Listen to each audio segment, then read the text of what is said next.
7 months after the no-deal Hanoi summit, North Korea and the U.S. met last weekend for working-level talks in hopes to get negotiations back on track, but ended bearing no fruit.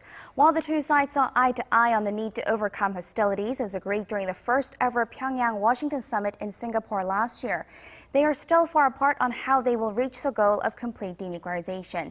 Today we go in-depth into whether the two sides will be able to find a breakthrough before the year's end. For that, Dr. Jung-yeop from the Sejong Institute joins me in the studio today. Great to see you. Thanks for having me.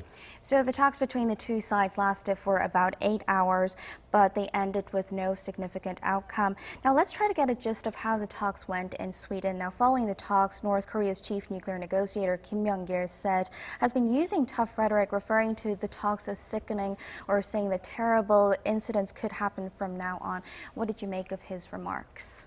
So I think that we have to see the motivations or intentions of North Korean delegations when they come to Sweden for the working level negotiations. Because from North Korea's perspective, that there's nothing much they can expect from the working level talks because U.S. has not shown any sign that it's going to be in North Korea's interest. So for North Korea, there's two reasons that they came to Sweden for the working level negotiations. First one is that Chairman Kim made a promise to President Trump at Panmunjom in June that he's going to resume the working level negotiations. So he had to keep the promise with the President Trump. And second, the working level negotiation is not that meaningful for North Koreans. So I think that having the working level negotiation is an excuse to have another summit between Trump and Kim rather soon. So I think that is why North Korea's intention was important this time, and North Korea was not really serious about the working level negotiations this time. So shifting our focus to the U.S., so no word from the working level team, but the U.S. State Department has given a completely contrasting response, saying that the two sides, in fact, did have good discussions. Why do you see this difference? So from a U.S. perspective, that it is in U.S. interest to continue to have the working level negotiations. So it is clear that North Korea wants to have another summit between Trump and Kim, but from working level negotiators' point of view that they want to make some progress before having another summit between Trump and Kim. So from State Departments that they want to keep North Korea on the track of working level negotiations, so they didn't say anything negative for the talks at this time, even though it didn't produce any significant outcome. So we don't know the exact cause of the breakdown, but since the Hanoi summit, North Korea has been demanding the easing of sanctions or security guarantees of the regime before it goes ahead with complete denuclearization. And the U.S. said that the latest talks brought about creative ideas and previewed a number of new initiatives. What do you think this entails? So two countries have not even started about like details or specifics of the summit, talking this time, because U.S. has not changed its position since Hanoi, which is that U.S. demanded North Korea to agree on the so-called end state. So what Kim Jong-un has to agree on that North Korea is going to give up all the nuclear weapons, nuclear programs, and going back to NPT and IAEA, like 2005 September 19 joint statement. And North Korea, that is not acceptable. For North Korea, signing or agreeing on the end state is like unilateral giving up of their nuclear weapons. But what North Korea is envisioning is more of like arms control or arms reduction type of negotiation with the United States. So for that, North Korea is not going to agree on the end state, and they are going to do some step-by-step approach, like typical arms control or arms reduction negotiations.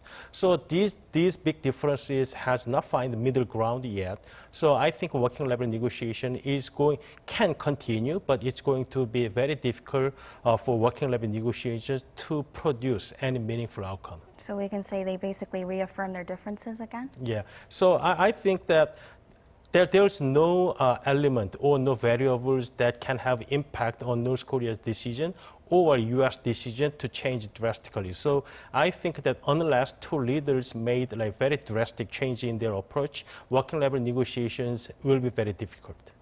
So earlier today, a pro-North Korean newspaper blamed the U.S. side for the breakdown, saying that Washington came empty-handed to the talks and that the ideas put forward were no different from the previous proposals that it had stated prior to this working level talk. The outlet instead urged President Donald Trump to make a bold decision, a courageous decision, not to miss the last chance of negotiation. So we can still say that they're leaving the door open for dialogue.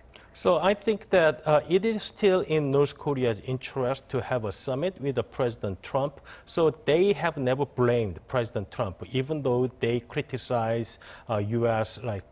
Secretary Pompeo or U.S. negotiators, but they have never said a word, bad word toward President Trump, because that they believe that it's in their interest to have a summit with President Trump, so they can take advantage of the situation.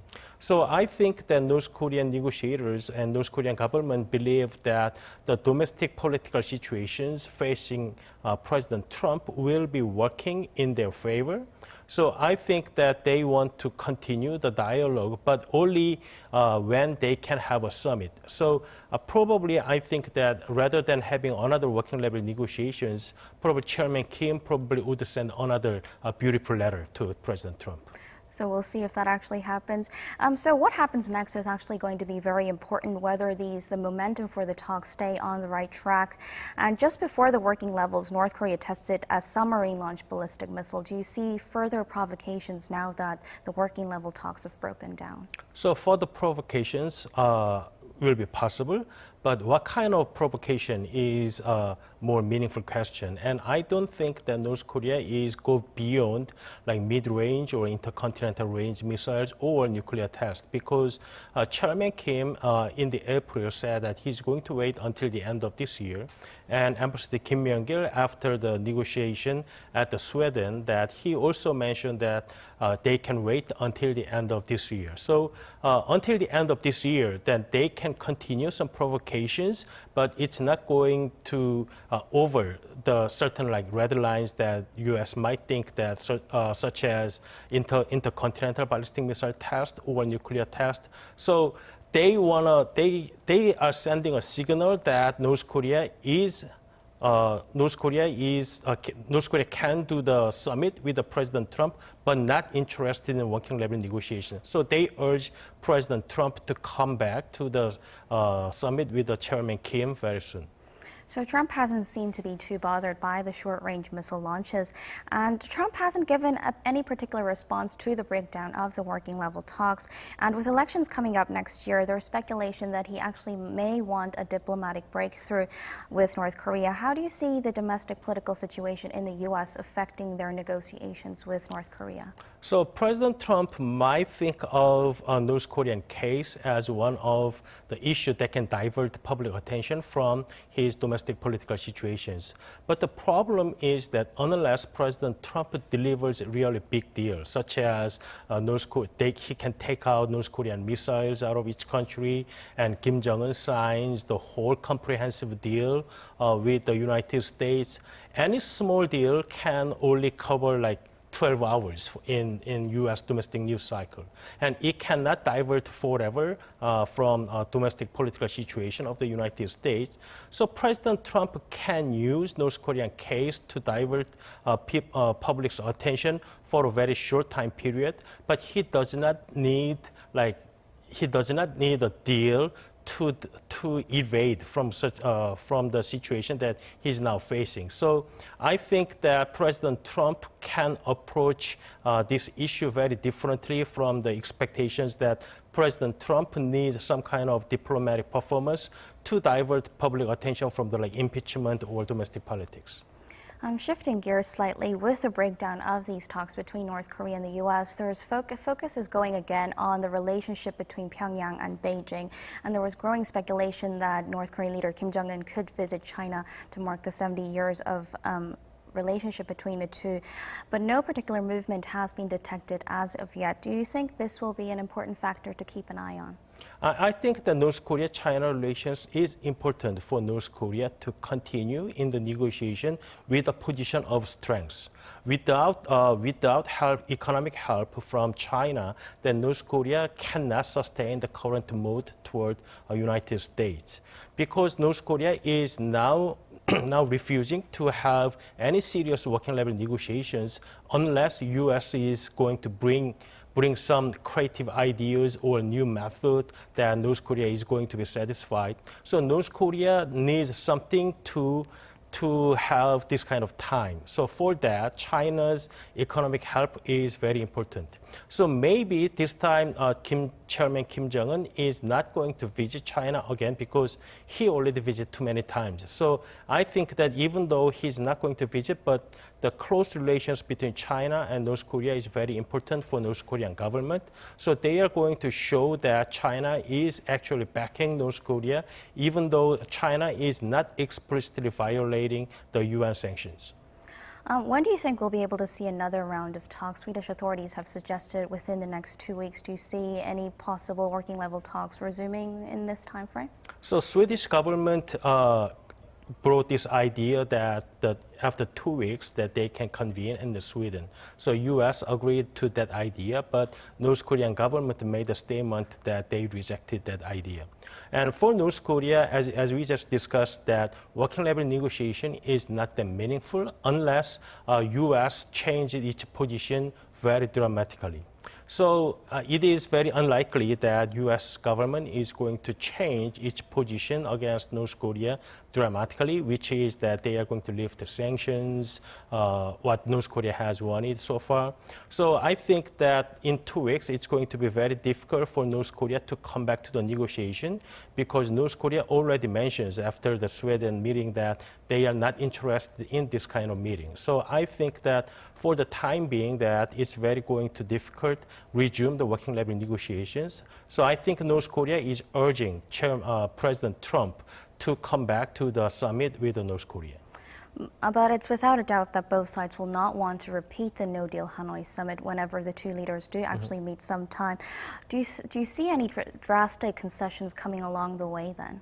I think it's very difficult for the United States to change its position. And from the lesson that they have in Hanoi, President Trump see that if he doesn't get any big deal and North Korea just surrender on this issue, that nothing is really meaningful for him.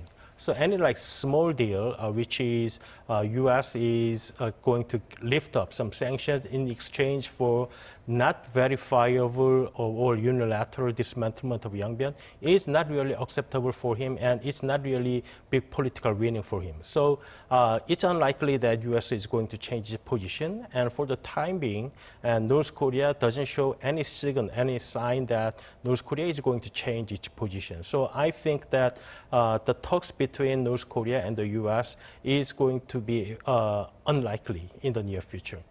Even between the two leaders? We don't know yet.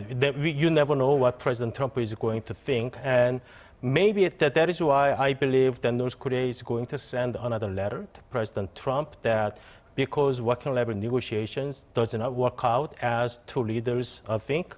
So Chairman Kim probably urged President Trump to have another summit. So it depends on how President Trump is going to view the situation. And even though President Trump see that there is going to be no meaningful outcome from the summit, but if he believes it's valuable to have another meeting with Chairman Kim, then there's going to be another meeting. But even if there's going to be another summit between Trump and Kim, we don't know whether it's going to produce the outcome. Now, with the latest talks bearing no fruit, South Korea is stepping up efforts of its own to keep the talks going, stay on track. And Seoul's top nuclear envoy Lee Do-hoon is in the U.S. to meet with his U.S. counterpart Stephen Biegun. At this point, what role can Seoul take? So I think that the South Korean government was not excluded, but has limited information on what actually going on in Sweden. So first thing that South Korean government needs to do is close consultation with the U.S. government. So what really happened there, and from then, the South Korean government can make some ideas to facilitate the talks between North Korea and the United States. Because if there's no other external variables involved, it's going to be very difficult for two countries to resume the working level negotiations. So I think there's a South Korean government role for that. So closed door negotiations from now on, I guess. Thank you for your insights today. Thank you.